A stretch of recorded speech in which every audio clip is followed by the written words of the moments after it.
Thank you so much for sticking with us. This is Breakfast Central, where we wake you up and make sure that you are well informed and enlightened for the day ahead. Now, today is World Diabetes Day, and in commemoration of that, we've decided to focus on this issue. Now, an estimated 285 million people worldwide have diabetes, with 438 million expected by 2030. The day is commemorated to raise awareness on how the disease is affecting people across the globe. This year's theme for commemoration is family and diabetes, and is targeted towards raising awareness of the impact that diabetes has on the family, including the support network of those affected, and promoting the role of the family in the management, care, prevention, and education of diabetes. Families are urged to learn more about the warning signs of diabetes and find out their risk of type 2 diabetes. Research by the International Diabetes Federation, conducted in 2018, discovered that parents often struggle to spot this serious lifelong condition in their own children. So despite the majority of people surveyed having a family member with diabetes, an alarming 4 in 5 parents had trouble recognizing the warning signs. 1 in 3 did not spot them at all. Well, joining us in studio this morning is Adeniyi Adeola, who's the marketing manager for West Africa for diabetes care for Roche Pharmaceuticals. Good morning, Adeniyi. How are you today? Good morning. Thank you for having me. All right. No, it's a pleasure. We're absolutely honored. Now, before we get into sort of the technicalities of this conversation, I want to set the scene, because a lot of people still regard diabetes as the sugar disease. How can we begin to educate people as to what exactly diabetes is? Because, of course, there is the part of the population that understand, but generally, you speak to people on the street about diabetes and they say, oh, that's the sugar disease. Okay, good you started off on that note. Diabetes is a condition which happens in 1 out of 11 people in the world. We've got a total population about 415 million people living with diabetes. And it's a condition where the body is unable to process sugar well. To put it in layman's terms, sugar the way it should process it, such that it's able to make use of it. Every one of us need glucose in our bloodstreams to be able to provide energy for what we do from the food we eat. However, in people who live with this condition, they are not able to process it as they should, and a lot of reasons are actually responsible for that.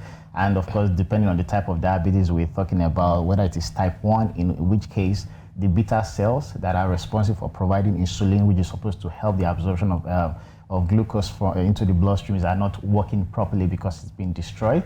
Or in type 2 diabetes, which is more related with lifestyle and sedentary lifestyle, which is usually associated with urbanization. We live in a world where you have your drivers, you're seated on one spot throughout the day. We don't exercise as often as we should.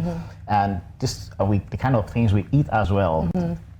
Fizzy drinks, snacks, and all of those kind of unhealthy foods that actually contributes to this. And of course, we have the gestational diabetes, which happens in women when they are pregnant. It doesn't mean a woman who has diabetes who is pregnant, but it means that because of the pregnancy, the hormonal imbalance in the woman happens to raise their blood sugar level. And we also have the pre-diabetes, which are people who have a high blood sugar reading, but not necessarily, they are not living with diabetes, but these are the people who need to watch it, otherwise they would then progress to have diabetes. So again, like you said, the awareness needs to really go out there, and that's why this year's theme is about the family and diabetes, to actually talk about the family support for people who are living with this condition, and what this means to how the whole family comes together with helping and supporting and educating and making sure that these people who live with this condition are able to live with it as, live normal life as possible as they should live.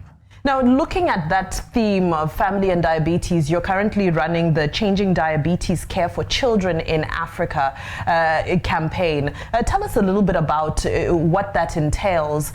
We saw earlier the statistics of, parents being unable to actually even recognize the symptoms of diabetes in children. So what does the campaign entail? Okay, so in 2009, Roche joined forces with Novo Nordisk Novo Nordisk is an insulin producing firm, and we came together to provide support and build infrastructure, affordable and access for insulin in type 1 children. So for children, what usually you would find is type 1 diabetes, which is more difficult really to manage because the body is not producing insulin at all, which is supposed to help regulate the blood sugar. So we came together with them, with the International Diabetes Federation, to find how we can provide a sustainable diabetes care for these children. About IDF report says as of then about 542,000 children were living with type 1 diabetes, and more than half of that were found in developing countries, where of course Africa and sub-Saharan Africa really play a major role in this. And so what we did was to really come together and provide this affordable access and solution, from building infrastructures, clinics where specialized diabetes care is being managed in these countries. Provide because again, in management of diabetes, cost is a major challenge, and so one of the ways to overcome that hurdle is to provide free insulin and to provide free meters for them to be able to check their blood sugar, and to train the professionals, train the healthcare providers on how they can recognize and manage diabetes, and of course to also produce educational materials in the local languages in these countries, where people are able to understand, identify, and provide support for parents, because it can be really difficult for parents to be able to do this. So we started that in 2009. It's supposed to be a 5-year plan, which in 2016 there was an extension to lead it up onto 2020, and then we've had this done in already in over 8 countries. Incredible. Where we've been able to scale up this infrastructure and trainings and providing this solution. Of course, to also train the professionals in those places so that they are well equipped and adequate to meet this need. And how much of an emphasis or how much communication is made with regards to the lifestyle changes and adjustments that can be made to manage, for example, your type 2 diabetes, which can't be cured but can be managed, or at least can be prevented from a certain lifestyle? How much of the marketing done with through Roche Pharmaceuticals is targets that aspect of it? Yeah, so early this year we actually embarked on a campaign we called the Bold Move. The whole idea of why it was a bold move was because, there was no company who was taking on that challenge to bring that public awareness to the masses, to the majority of the people. So we embarked on this project for Nigeria. That lasted for about 6 months, starting from April this year. And what we did is we started this campaign to bring this public awareness. First, we had tried to identify the level of understanding and penetration of information around diabetes, which we really found that is very low. And we started off from Know What Matters. So we started off this campaign where, online, and we tried to create this community and conversation around what really matters to people. And people were talking about different things that matters to them, the age of the birth date of their wife, and all of those kind of things. So we really weren't owning that conversation, but we were moderating it, and then that morphed into Check What Matters. So from Check What Matters, then we began to really then own that conversation, morph what people were saying on those handles. We were using influencers, celebrity influencers, and all of that to bring those conversations to life. And we started then moving from Check What Matters to Check Your Health, and then we ended it with Check Diabetes. So it culminated in the Check Diabetes campaign. So that was how we actually, morphed that conversation. And when we got to that point of the Check Diabetes campaign, we had a lot of out of homes, LED, above the line campaigns on TV, on radio.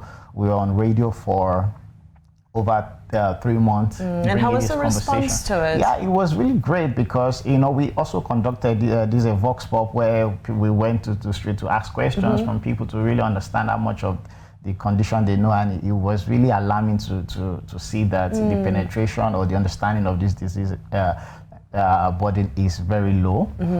And so, of course, that then moved into where we trained the professionals and we created what we know as the Check Diabetes Centers, where you can go there and have proper care, you know, where the curriculum from the guideline from Roche and IDF is well entrenched in the healthcare providers in those places.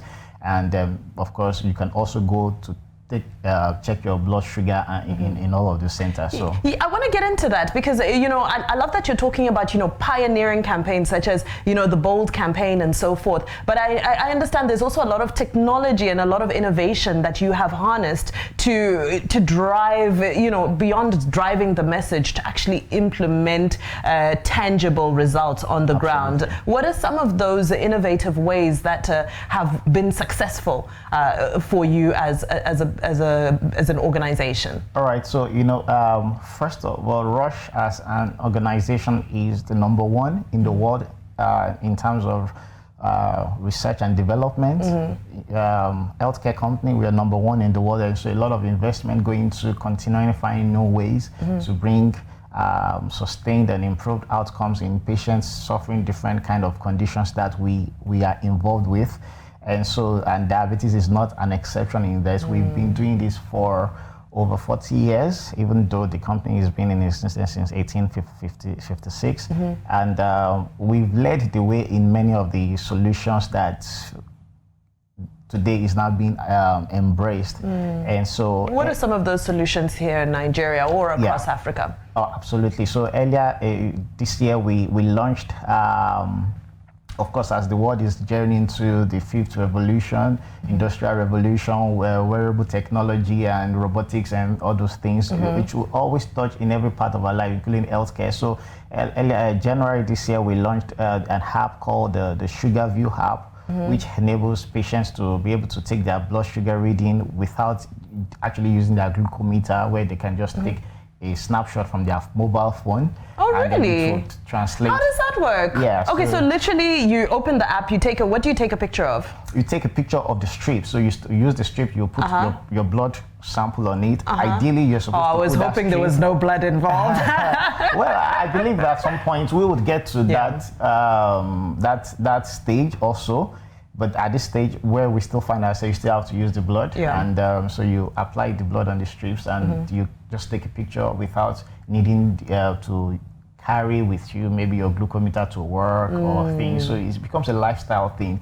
You could just, you know, after your meal, want to test the impact of that meal that you've had on your blood sugar. So you could use your mobile phone to do this. It was the first launch in Africa in January. We are still actually in a pilot stage, so it's not yet commercially available. We onboarded about 70 patients on this program. And then we are monitoring the progress until from next year, when this product will have a CE mark, and then it would be. What's the accuracy on that? Yeah, so what it will show you at this point is your range. It shows your range in terms of accuracy. It's accurate, but it won't give you a precision in terms of a number. So you could actually have that information. You know what range you have, but so that's why it's not for type 1 patients who need an exact number for them to be able to use their insulin. So it's just for type 2 patients, and it gives you the range. We are also just launching a new glucometer in the Nigerian space, where it's going to be the first launched meter that has connectivity. So it works with an app on your phone, and as you take your reading, you are able to see the information on your phone. It syncs directly with your phone. It's able to give you a pattern, your glycemic pattern, to tell you how many hyperglycemia, how many hypos you have, whether you how many times you were found in range, and the impact of, because it also syncs with the other health apps. So if you were using an iOS, it will sync with your Apple Health. Your Apple Health already takes information on your steps and your calories that you burnt. The app syncs with that and tells you how that activity impact on your blood sugar. So the future of diabetes care is very much digital. Absolutely. But I love that you continue to talk about accuracy, the importance of accuracy, and you're wearing a t-shirt that says AccuCheck. Let's talk about AccuCheck. All right, so within Roche Diabetes Care, AccuCheck is our major brand. And in terms of self-monitoring of blood glucose, which is the real area where we play, we have the CGMs, and with continuous glucose monitoring and the blood glucose monitoring. In Nigeria, we are focused more on the blood glucose monitoring. Okay. And the brand that we have there is of course, the AccuCheck Active, which has been in this country is the #1 glucometer in Nigeria, recommended by HCPs, and that is because of the accuracy. That's the unparalleled accuracy.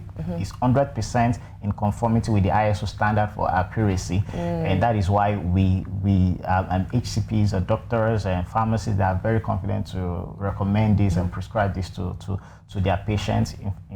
A recent study came out from Aminu Kano Teaching Hospital when they gathered all the glucometers they found in Nigeria, because people would just go and dump glucometers there, and they did a study to find out which one was the most accurate in all of the glucometers they have in the space. And of course, AccuCheck came out #1. Incredible. OAU Teaching Hospital is also doing a similar research, and we are hearing and excited about what they will find out as well, because we are very confident about this product. We know that when it comes to accuracy, which is what is the most important thing for anyone who's trying to check their blood sugar and use medication based on the readings they have, you need to be sure that what result the glucometer is bringing out is as accurate as possible. So, as we round up, just taking the conversation back to the ordinary viewer who's tuned in and wants to understand, what are some of the key symptoms that should cause one to say, let me go and check my blood sugar levels? Great. So there are a couple of symptoms that I think an individual should really look out for. Excessive thirst. Okay. Excessive hunger, excessive urination, loss of weight, fatigue, obesity. Those are the symptoms. And of course, if you've got a family history, maybe your direct parent has diabetes, it's something that an individual also wants to take serious, then from age 40 upwards, unfortunately, diabetes is getting younger. So, type 2 diabetes now is getting younger, and we are beginning to see its prevalence in people where we wouldn't really find out before. Some of the screenings we conduct around the country, we are seeing people much younger than the usual age of 35 that wouldn't be living with that type 2 diabetes, now coming down with that condition. So those are the things that would really lead an individual to say that they should really go and test. All right. Okay. And then the most accurate way to do so is with AccuCheck. Awesome. Thank you, Adeniyi. This has been an incredibly insightful conversation. As we continue to mark World Diabetes Day, I think we are incredibly grateful to Roche Diabetes Care and the incredible innovation and the commitment to ensuring that, every single person, from the one who knows it all to the grassroots, is informed and has access to things that can make this condition a little bit more manageable. Thank you very much for that. Thank you so much for having me again. All right. Only a pleasure. All right, there you have it. As it is World Diabetes Day, we had an incredibly detailed conversation about the state of diabetes and how we are treating it, how we're addressing it right here on the African continent, and of course locally in Nigeria.